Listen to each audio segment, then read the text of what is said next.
creating video on Luma AI on the Android. For that, the process is very simple and easy. Just follow the video till the end to get to know about it.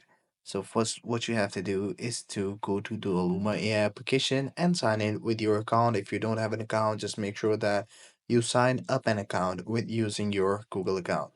So the next step is pretty easy and simple. What you have to do is to go to the create button, and then it will show you there will be a record option, the upload option, and things like that. So first thing first is that I'm gonna go at you how you guys can do it properly. So what you have to do is to make sure that you center an object.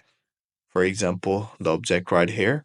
And what you have to do is to slowly move around the object and make sure that there is enough space that you guys can move around it and then capture it using different sort of angles. For example, first capture it from a height of this level and then capture it from the height of this level. That way, the details from the top and the bottom will be captured perfectly. So this is how you guys can do it. And by doing that, you will be able to transform it into a 3D image and where you guys can walk around it. So this is how you guys can do it. I hope you find this video helpful and easy. Take care. Bye-bye.